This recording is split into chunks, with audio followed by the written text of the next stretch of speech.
Very good morning dear students. Last lecture में हमने पढ़ा था what were the basic features of kingdom Animalia, और जो भी बेसिस है क्लासिफिकेशन के उसको आज हम डील करेंगे। मैंने आपको बताया था the first basis for classification was on the basis of the habitat. तो लास्ट क्लास हमने सारे फीचर्स देखे एनिमल्स के, क्या क्या फीचर्स हैं। हम मेटाजोआ ग्रुप जो है मल्टी सेलुलर यूकैरियोटिक एनिमल्स को we can divide it into 2 sub groups. What were they? Parazoa and Eumetazoa. Parazoa में कौन आते थे? पॉरीफेरेंस, और यूमेटाजोअन्स में we had rest of the animals like it included Cnidaria, Ctenophora, Platyhelminthes, Aschelminthes, Annelida, Arthropoda and till chordata. So the first basis for classification, we'll start with habitat. Habitat, and as I told you, habitat would mean the dwelling place of the animal. Animal कहाँ रहता है? Okay, so on the basis of habitat we can divide them. Either the animal is aquatic, पानी में रहता है, the animal is aquatic. अब भाई जब पानी में रहता है तो फ्रेश वाटर में भी रह सकता है, सी वाटर में भी रह सकता है। So the animal can live either in the fresh water और it can live in the marine water, marine और sea water. Okay, so fresh water में रहने वाले animals spongilla, fresh water sponge जो है it lives in fresh water sponge कहते हैं। और कोई animal living in fresh water, हमारी bony fishes, they live in fresh water. Hydra, frog, ये सारे क्या हैं? फ्रेश वाटर लिविंग एनिमल्स हैं। ओके, फिर मरीन एनिमल्स, मरीन में कौन कौन से हैं? मरीन सी वाटर ड्वेलिंग में आप पढ़ेंगे Obelia you will study is an example of kingdom phylum Coelenterata. You will study that Obelia जो है वो सी वाटर में रहता है। फिर है हमारा एग्जाम्पल फाइसेलिया भी सी वाटर ड्वेलिंग है। ठीक है, सो एक्वेटिक में हो गया आपका फ्रेश वाटर और सी वाटर। नेक्स्ट, और कहाँ रह सकता है? टेरेस्ट्रियल हो सकता है, it can live on land. कौन कौन से एनिमल लैंड में रहते हैं? लैंड ड्वेलिंग एनिमल्स, बहुत सिंपल है, बताइए। लैंड ड्वेलिंग एनिमल्स,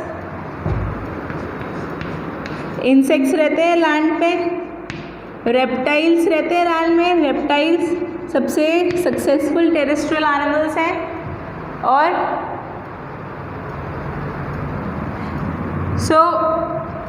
ये हमारा टेरेस्ट्रियल एनिमल्स हैं। टेरेस्ट्रियल के बाद एरियल का मतलब क्या? जो हवा में उड़ते हैं। एरियल में क्या आएंगे आपके? कुछ इंसेक्ट्स भी एरियल हैं, some insects are aerial. Insects aerial में कौन? Mosquito,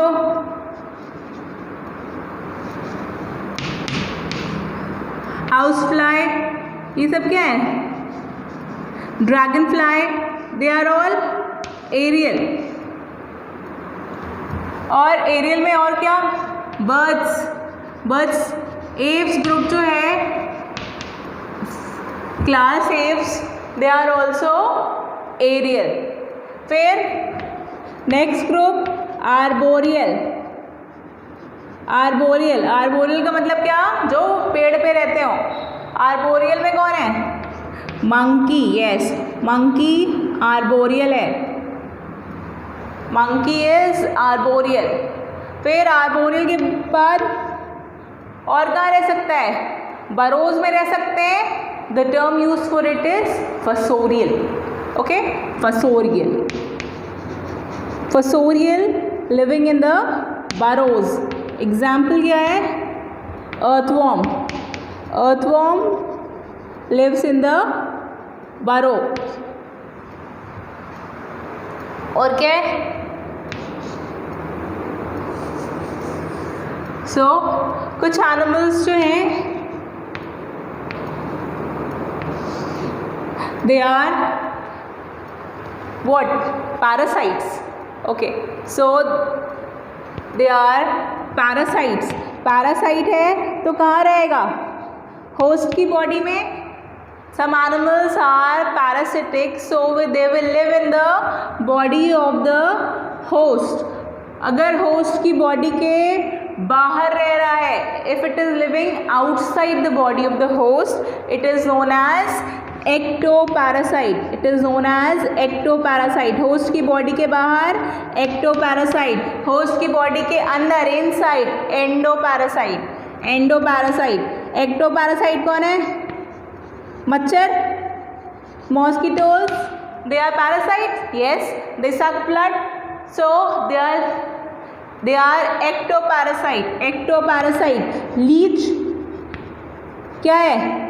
Leech is an example of ectoparasite. Leech is an example of ectoparasite. Mosquito is an example of ectoparasite. Endoparasite. Endoparasite. Body के अंदर कौन रहता है? Tapeworm.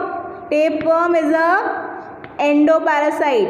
Tapeworm is a endoparasite. Ascaris body के अंदर endoparasite. So depending upon the habitat or the dwelling place of the animals, they are either aquatic, they are living in fresh water. We have spongilla, bony fishes, hydra, frog. Marine water, sea water में रहने वाले obelia, physalia. Terrestrial, ज़मीन पे रहने वाले कुछ insects हैं, reptiles हैं, रैट, रैबिट, डॉग, काउ, सारे क्या है? टेरेस्ट्रियल है. Next we have aerial group, हवा में उड़ने वाले. तो इंसेक्ट्स में है हमारे house fly, mosquitoes, dragon fly etcetera. They are aerial. Birds, हमारा जो क्लास एम्फीबिया है उसमें जो मैक्सिमम एनिमल्स हैं दे आर एरियल. आर्बोरियल, पेड़ पे रहता है. मंकी. फर्सोरियल, दे डिग बरोज, बरोज में रहते हैं. अर्थवॉर्म रहता है, चूहा रहता है बरो में. यस. पैरासिटिक, पैरासिटिक क्या रहते हैं? कहाँ रहते हैं? होस्ट की बॉडी के अंदर. ठीक है. So they are living inside the body of the host. Ectoparasite is mosquito. Endoparasite बाहर. Endoparasite is inside, it lives inside the body of the host. So इसका एग्जाम्पल है आपका टेपवर्म और एस्कैरिस. फाइन. तो ये हो गया depending upon the habitat, dwelling place of the animal, where the animal lives. Fine. Next is the habit. What is the nature of the animal? What is the nature of the animal? उसके basis पे हम उनको divide करते हैं. तो दूसरा है depending upon the habit. दूसरा है depending upon the habit. Habit में फर्स्ट आया हमारा the animals are sessile. Sessile का मतलब क्या होता है? स्थिर. They can not move. They are sessile और sedentary. We use the term sedentary or sessile. Sessile or sedentary will mean that the animal, it is not moving, it is immobile. It is sedentary or attached to the substratum. जहाँ पर present है वहाँ पर किसी rock या पेड़ की टहनी से अटैच्ड है. इट इज sessile और sedentary. एग्जाम्पल क्या है? Sponges. Sponges are sessile or sedentary. Example is sponges. Sponges, they cannot move. They are sessile. दूसरा है solitary. Solitary मतलब क्या? It prefers to stay alone. अकेले रहना पसंद करता है. It prefers to stay alone. Example is, solitary कौन सा है? हाइड्रा सॉलिटरी है, यस। टेपवर्म सॉलिटरी है, ग्रासहॉपर सॉलिटरी है। So they are solitary, they prefer to stay alone, अकेले रहना पसंद करते हैं। थर्ड है हमारा कॉलोनियल। कॉलोनियल में हमारे आते हैं social animal. Social animal, they are living in colonies. They are living in colonies and they are helping each other. They prefer to live in colonies. They are social. Social में कौन से हैं? Termites, bees, ants. Ants को देखा आपने? एक जगह line बना के चलते हैं, झुंड में चलते हैं. So they are social animals. So they are colonial. They are living in colonies and they are helping each other. Termites, bees, ants. फिर है gregarious. Gregarious जो animals हैं, gregarious जो animals हैं, they are living in colonies but they are not helping each other. They are selfish enough. Okay, so gregarious animals, they are colonial animals but they are not helping each other. They are not helping each other. Gregarious का example है locust. ध्यान रखिए, बहुत frequent question आता है. Example of gregarious animal, it is locust. They are living in colonies but they are not helping each other. Mind it. Next, diurnal जो animal दिन में एक्टिव है. डायर्नल दिन में कौन एक्टिव है? एंट्स एक्टिव है दिन में, यस. और most of the animals they are active during the day time. Diurnal. फिर नॉक्टर्नल. नॉक्टर्नल कौन? जो रात में एक्टिव है. रात में एक्टिव कौन है? कॉकरोच, मॉस्किटो, ये सारे क्या है? They are active during the night time. They are active during the night time. So in habit we have sessile, solitary, colonial, gregarious, diurnal, nocturnal. Okay. So this is all about the habit or the nature of the animal. या तो वो sessile है, sessile means they cannot move, they are immobile, they are attached to a substratum. दूसरा है solitary, solitary means they will prefer to live alone. तीसरा है हमारा colonial, they are social animal living in the colonies. Gregarious, colonies में रहते हैं but they are non-helping. Locust, diurnal, दिन में active, nocturnal, रात में active. So this is the division depending upon the habit of the animal. What is the habit of the animal? समझ में आया आपको यहाँ तक? Next is the grades or levels of organization.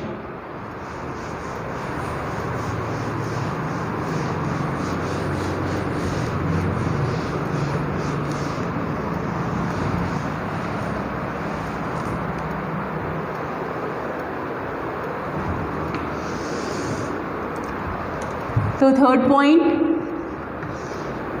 Level और grade of organization.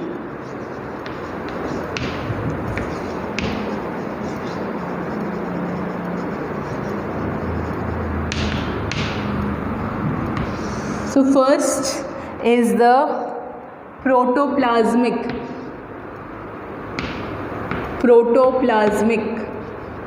और acellular level.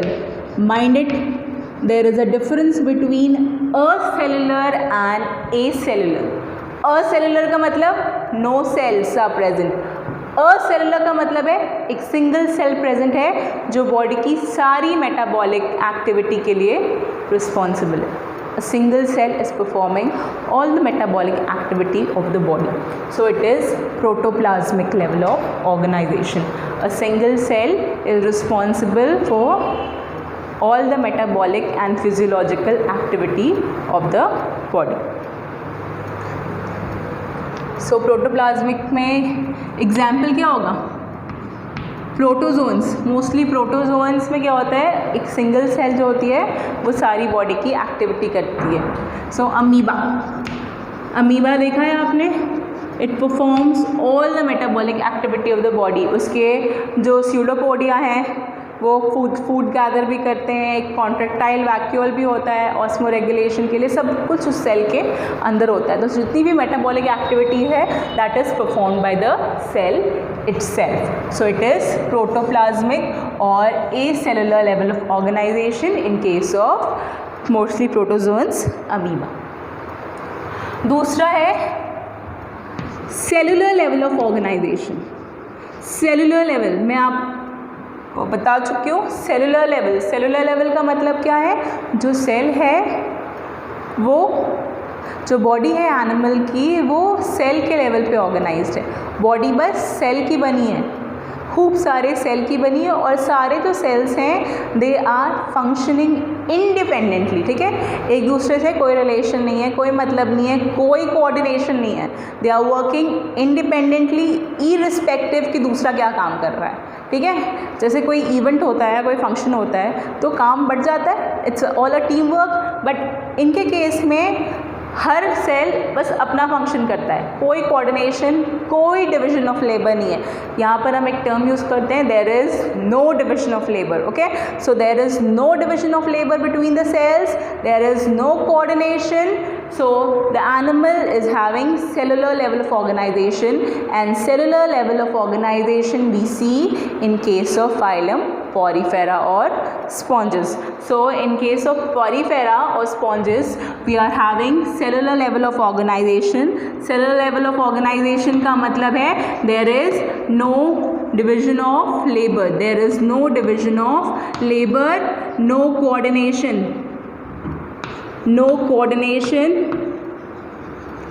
between the cells. There is no coordination between the cells. कोई काम में बंटवारा नहीं है इनका, सब अपना खुद का काम कर रहे हैं, एक दूसरे से बिना डिपेंडेंट हुए. So cellular level of organization is seen in case of phylum Porifera. Porifera में हम देखते हैं cellular level of organization. Okay, it is seen in phylum Porifera. दूसरा है हमारा tissue level of organization. Tissue level of organization का मतलब क्या होगा बेटा? What does the word tissue mean? Tissue का मतलब क्या होता है? Similar type of cell combine together to form tissue. तो यहाँ पर आप देखेंगे कि जो सेल्स हैं दे आर फॉर्मिंग टिश्यू, और जो टिश्यू है वो साथ मिलके सारा फंक्शन कर रही है. The body is made up of different types of tissues. Tissues के बारे में थोड़ा बहुत आइडिया होगा आपको. We are having epithelial tissue, we are having connective tissue, muscular tissue, nervous tissue. तो ये सारे टिश्यू जो हैं they are coordinating with each other and performing the body function. So tissue level of organization is seen in case of Cnidaria and Ctenophora. So यहाँ पर जो tissue है वो क्या कर रही है? यहाँ पर हमने देखा there is no division of labour, no coordination between the cells, लेकिन यहाँ पर tissues they are working dependently with each other, एक साथ मिलके कर रही है. So there is division of labour, there is coordination between the different tissues to perform a particular function. ठीक है, एक फंक्शन करने के लिए सारे टिश्यू में क्या है? आपस में कोऑर्डिनेशन है. Sign. So tissue level of organization you can see in case of Cnidaria or Coelenterata, as you can say.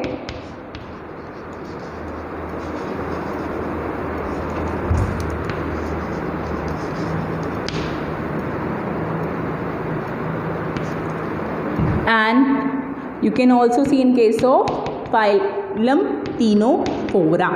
इन दोनों में आप देखेंगे tissue level of organization, the body is organized at the level of tissue. Fine. अब बेटा next is organ. Different type के tissue क्या बनाते हैं? ऑर्गन बनाते हैं. तो बॉडी किसके लेवल पे ऑर्गेनाइज है? ऑर्गन के लेवल पे ठीक है. So the different types of tissues they are forming the organ and they are performing a specific function. A specific body function is performed by different types of tissues which are forming the organ. Organ का example क्या है? Stomach, liver, kidney, ये सारे क्या हैं? Organs हैं. तो और हर organ का अपना एक specific function है और organs किसकी मिलके बनी है? Tissue की मिलके बनी है. So they are performing a particular body function. So organ system of level of organization is seen in case of प्लैटीहेलमिन्थस. ध्यान रखिएगा, क्वेश्चन आता है organ level of organization seen in case of Platyhelminthes. Phylum Platyhelminthes will have organ level of organization. और finally हमारा आता है organ system level. Organ system level of organization. Organ system level, organ system का level, different types of organs, they form a organ system. Organ system, different types of organ, they form the organ system and each organ system has a specific function. जैसे हमारा organ system क्या है? Digestive system, responsible for digestion. दूसरा है हमारा respiratory system, respiration. Circulatory system, responsible for the blood flow. Excretory system, responsible for the removal of waste products. Reproductive system, ऐसे हमारे body में various systems present हैं and the systems they are formed by the organs. जैसे कि हमारा digestive system, कौन कौन से organs हैं? It starts from the mouth. Mouth है, esophagus, stomach, liver we have the small intestine, large intestine, etc. So they are all different organs and they are forming a particular system. ठीक है बेटा. So organ system level of organization is seen in case of from platyhelminthes. जो सारे animals हैं till chordates, they are all showing organ system level of organization. So we are having aschelminthes,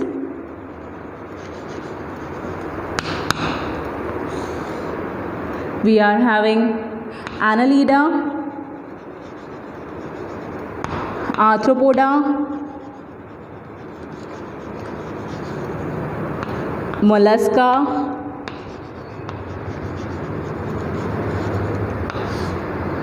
okay, echinoderms and chordates. इन सब में आप देखेंगे the body is made up of different organs and they are forming a particular organ system. So level of organization of grade of organization is present at the level of cell, that is acellular. Cell के level पे poriferans में कोई division of labour नहीं है, कोई coordination cell में नहीं है.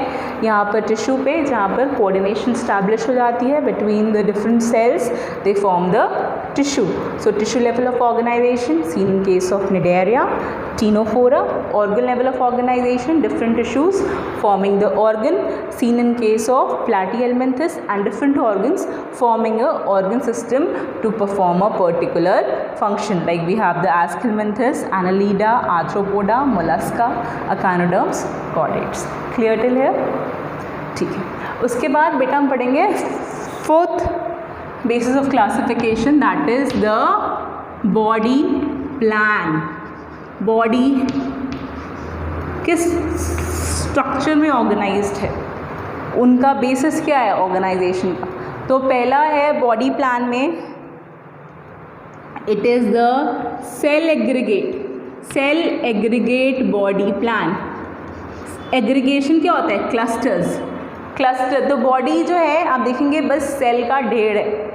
Okay, as we see in case of cellular level of organization, बस डिफरेंट टाइप्स खूब सारे सेल्स की मिलके बनी है. और जो सेल्स है ऐसे ही आपस में कोई कोऑर्डिनेशन नहीं करते हैं, कोई डिवीजन ऑफ लेबर नहीं है, सब इंडिपेंडेंटली फंक्शन करते हैं.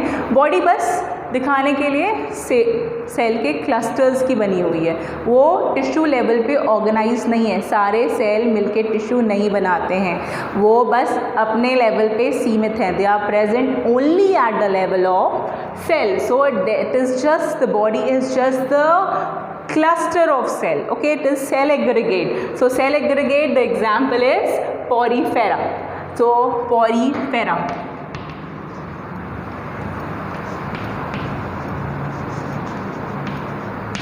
So in phylum Porifera we have the cell aggregate body plan. We are having the cell aggregate body plan. दूसरा point है बेटा, it's a new term, blind sac. यहाँ ध्यान दीजिए, blind sac body plan. एक तो पहले बताओ sac क्या होता है. sac मैंने आपको बताया बोरा सुना वो, ठीक है, ऐसा जिसमें आप चीज़ें डालते हैं. इसको ब्लाइंड क्यों कहा गया है? क्योंकि इसकी जो एक ओपनिंग है वो क्लोज्ड है, ब्लाइंड है, and there is a single opening. Blind sac में you will see the alimentary canal will have a single opening. The body of the animal will have a single opening, and that opening जो है it will function both as mouth and anus. खाने का काम भी है उससे, और जो एक्स्ट्रा वेस्ट है उसको निकालने का काम भी वही सिंगल ओपनिंग करता है. So the body of the animal it is having a single opening. The single opening to intake the food, and that single opening is responsible to remove out or eject out the food. So that single opening is responsible for ingestion of food, ingest the food, or and that single opening is responsible for eject out the food. So here we are having a blind sac body. Blind sac will mean the one opening is blind or closed, and the body of the animal is having a single opening which functions both as mouth and anus. So here the single opening is functioning both as mouth as well as anus. ठीक है, mouth to ingest the food and anus to eject out the food. So blind sac body plan will be seen in case of phylum Coelenterata, Ctenophora and Platyhelminthes. Platyhelminthes तक देखेंगे कि जो elementary कनाल है उसमें बस एक ही ओपनिंग होती है, ठीक है, one single opening. So it is seen in case of Cnidaria, Ctenophora and Platyhelminthes.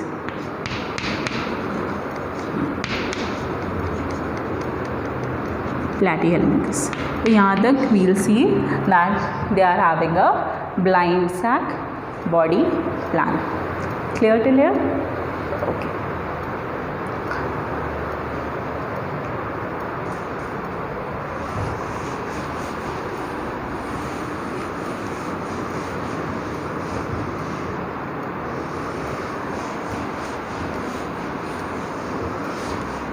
Next, after blind sac, we have a type of body organization that is tube within tube. Next is tube within tube. अब tube within tube का मतलब क्या होता है? Imagine करिए pen है, pen जो है वो एक ट्यूब की तरह है और उसके अंदर की जो रिफिल है वो दूसरी ट्यूब, ठीक है. तो अगर हमारी बॉडी को देखें तो हमारी सपोज ये किसी एनिमल की बॉडी है, ये एक ट्यूब की तरह है और उसके अंदर जो उसकी एलिमेंट्री कनाल रन कर रही है वो दूसरे ट्यूब की तरह है. सो यू कैन सी एक ट्यूब, उसके अंदर दूसरा tube. So it is a tube within tube. यहाँ पर देखेंगे उसकी दो ओपनिंग होती है, एक ओपनिंग है ये माउथ और दूसरी ओपनिंग है ये anus. Fine. So it is a tube within tube type of body plan. ये हमारी बॉडी वॉल. बॉडी वॉल का फंक्शन क्या होगा? Protection. So it is responsible for protection.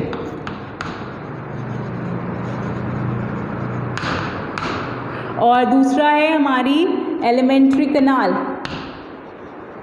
Elementary कनाल और गट और एंटेरॉन क्या फंक्शन है? Digestion and absorption of food. तो यहाँ पर इसका फंक्शन होगा digestion and absorption, digestion plus absorption के लिए रिस्पॉन्सिबल है। Fine, so it is having both the parts mouth and anus, दो सेपरेट ओपनिंग है। एम्ब्रियोनिक स्टेज में माउथ और anus, mouth to ingest or intake the food and anus to eject out the food, to eject out the food, ठीक है। So this is tube within tube, higher animals में होता है। प्लैटीहेल्मिन्थस के बाद जितने भी फाइलम है they are all showing tube within tube type of body. So we are having tube within tube type of body plan in case of एस्केलमिन्थस,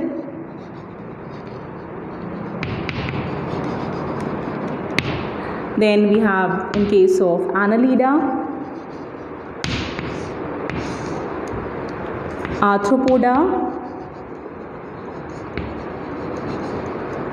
Mollusca,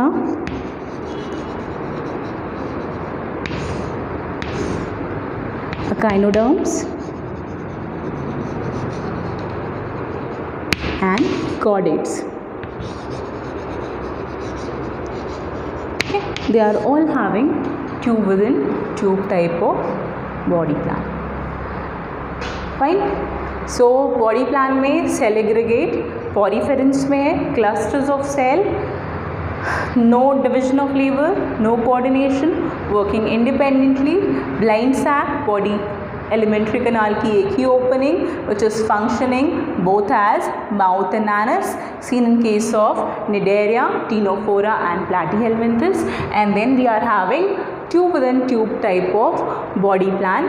Body wall protection का काम करती है, elementary कनाल या गट या enteron जो है वो digestion and absorption का काम करती है। दो सेपरेट ओपनिंग है, एक माउथ की तरह बिहेव कर रही है फॉर इंजेस्टिंग द फूड, एक एनस की तरह बिहेव कर रही है to egest out the food, seen in case of Aschelminthes, Annelida, Arthropoda, Mollusca, echinoderms and chordates. Okay,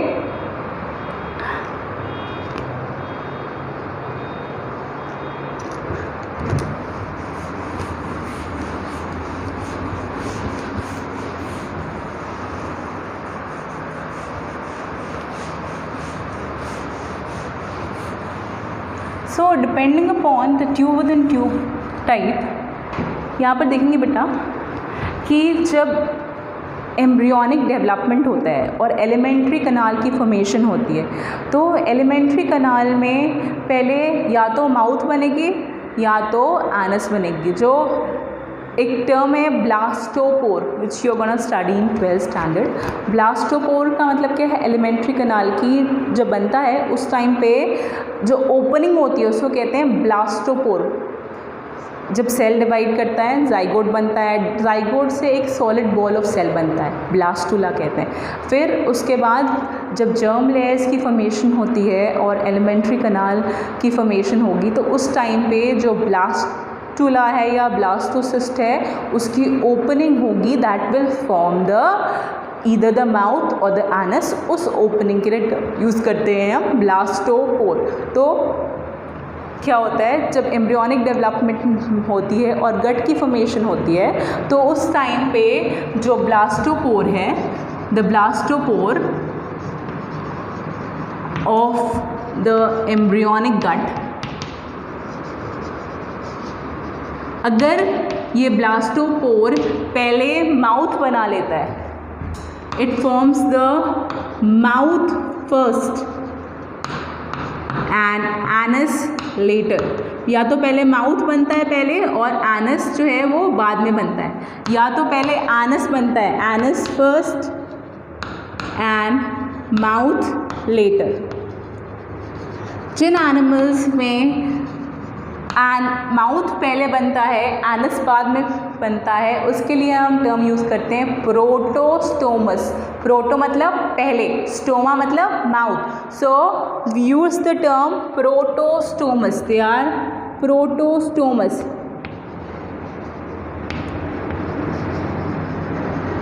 they are protostomes. और जिन एनिमल्स में पहले एनस बनता है और माउथ की फॉर्मेशन बाद में होती है, ध्यान रखिए एम्ब्रियोनिक स्टेज की बात कर रही हूँ, जन्म लेने के बाद नहीं होता ऐसा। It is the formation takes place in the embryonic stage, protostomes, and जब एनस पहले बनता है और माउथ बाद में बनता है, उसके लिए हम टर्म यूज़ करते हैं ड्यूटरोस्टोमस। ड्यूटरो मीन्स लेटर, स्टोमा यानी कि जो माउथ है वो लेटर बनता है। यहाँ प्रोटो, प्रोटो मतलब पहले, स्टोमा मतलब माउथ, ड्यूट्रो मतलब बाद में, स्टोमा मतलब माउथ, माउथ बाद में, माउथ पहले बनता है। So protostomes condition is seen in case of phylum Annelida, Arthropoda and Mollusca. Okay, it is seen in case of Annelida, Arthropoda and Mollusca.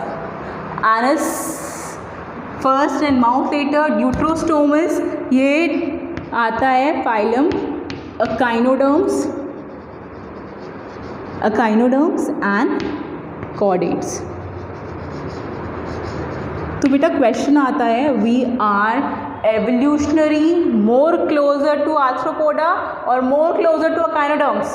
Because we fall in the group deuterostoma, इसीलिए we are more closer to the echinoderms, because ये भी same group में आता है. Mind it?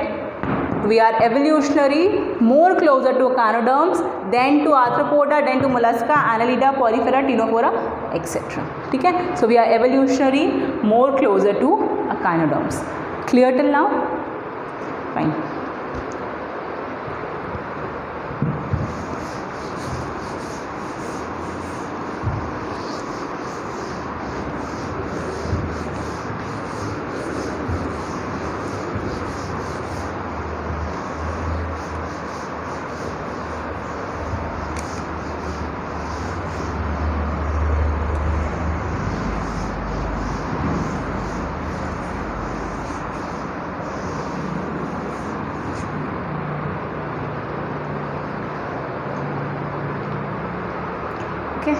Next we are having body symmetry. Fifth basis है, it is of body symmetry. यहाँ पर दो न्यू टर्म पढ़ेंगे हम, एक्सिस और प्लेन.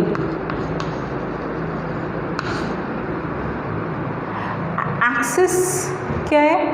एक इमेजिनरी लाइन है जो सेंटर से पास होती है, और सेंटर से पास होने के लिए अगर वो बॉडी को इक्वल पार्ट्स में डिवाइड कर दे तो हम कहेंगे that the body is symmetrical. Same with the plane, vertical plane है, लॉन्गिट्यूडनल प्लेन है, अगर वो सेंटर से पास होके अगर हम किसी बॉडी को वर्टिकली काटते हैं या लॉन्गिट्यूडनली या हॉरिजॉन्टली काटते हैं and it is dividing the body into equal halves, we say that the body is symmetrical. Symmetrical का मतलब है किसी एक इमेजिनरी एक्सिस से अगर बॉडी को बीच से काटोगे, सेंटर से काटोगे, if you are running the imaginary axis through the centre of the body and if that imaginary axis और the plane it is dividing the body into equal halves, we say that the body is symmetrical. So depending upon the symmetry of the body, depending upon the symmetry of the body, the body is either asymmetrical. asymmetrical का मतलब देखिए, जैसे amoeba के case में, amoeba के case में कैसा body एकदम इरेगुलर है ऐसा. अगर आप इसको सेंटर से काटते हैं बेटा तो क्या ये इक्वल पार्ट्स में है? ये और ये पार्ट क्या इक्वल है? नहीं, they are not equal at all. तो बॉडी कैसी है? asymmetrical है. So asymmetrical type of body seen in case of protozoans, और यहाँ पर एग्जाम्पल है इसका amoeba. The example is amoeba. Fine. दूसरा है हमारा रेडियली सिमेट्रिकल.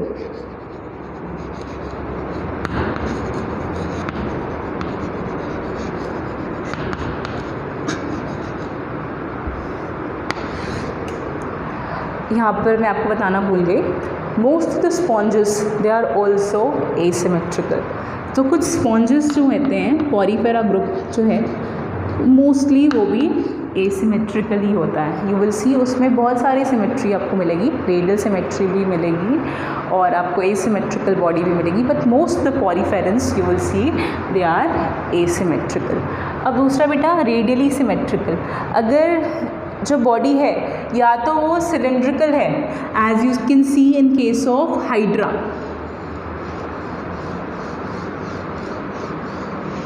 ऐसे टेंटिकल्स होते हैं ना, या तो बॉडी फाइसेलिया या ओरेलिया के जैसी है।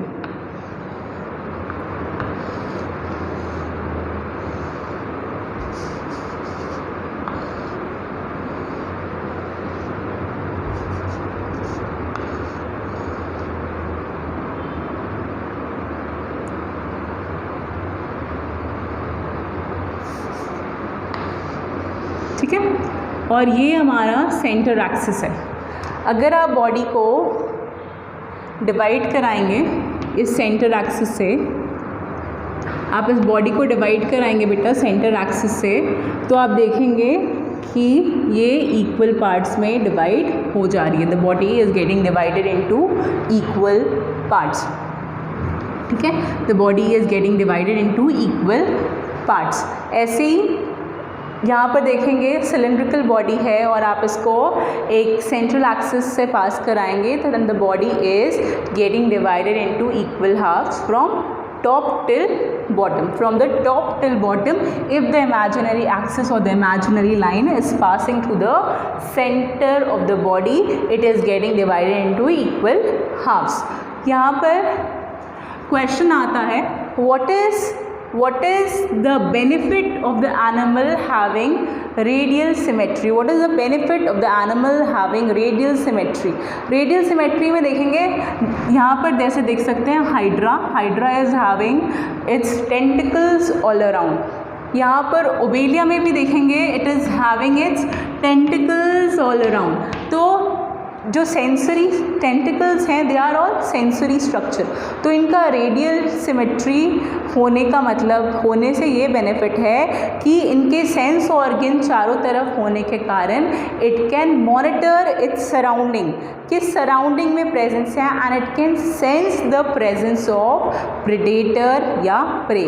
ठीक है, अपने प्रेडेटर या प्रे की प्रेजेंस और एब्सेंस को सेंस कर सकता है। प्रेडेटर है तो it can attack on the अगर प्रे है तो it can attack on the prey and gather its food. तो इसका रेडियली सिमेट्रिकल होने से फ़ायदा यही है कि इसके जो सेंस ऑर्गन हैं चारों तरफ प्रेजेंट हैं, और अगर ये सिसाइड भी है, अगर एक जगह पे अटैच्ड भी है अपनी बेसल डिस्क से, as in case of hydra you will see, तो इस चारों तरफ से अपनी एनवायरनमेंट को मॉनिटर कर सकता है, अपने आप को बचा सकता है from the predator and it can attack on the prey.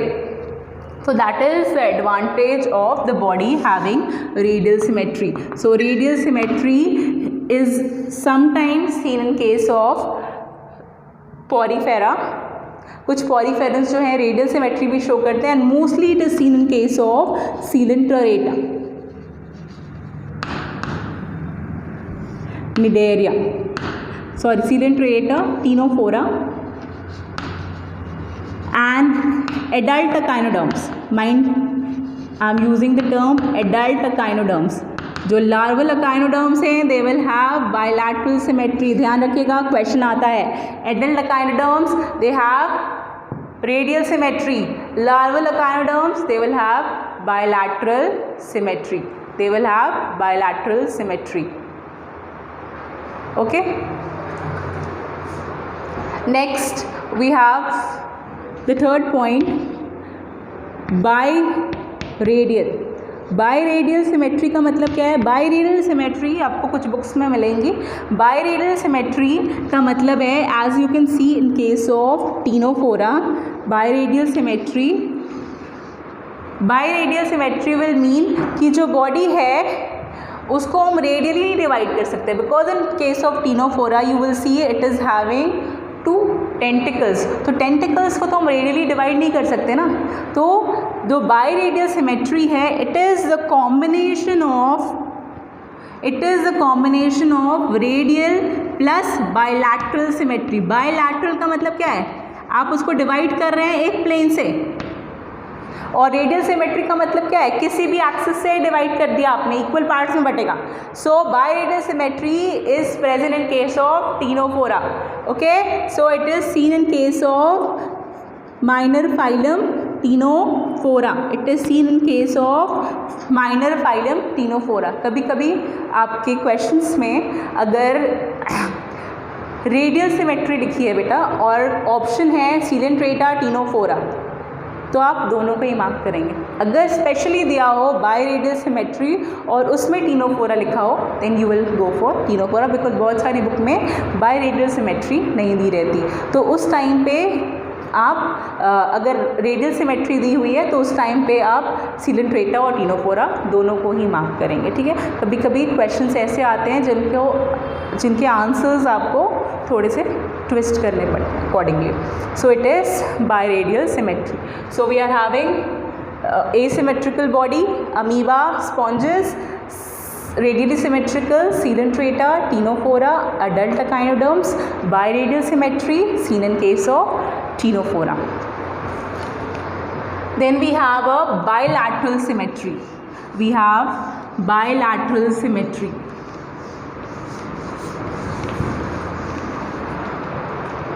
We have bilateral symmetry. Bilateral का मतलब है बेटा, एक एनिमल की बॉडी को हम इक्वल पार्ट्स में डिवाइड कर सकते हैं ओनली अलोंग वन प्लेन, ठीक है। जैसे ये एनिमल की बॉडी है, ये इसका डॉर्सल साइड, पीछे वाला साइड डॉर्सल साइड, फ्रंट का साइड वेंट्रल साइड, ये इसका माउथ, ये इसका एनस। तो अगर मैं यहाँ पर डायग्राम बनाऊँ,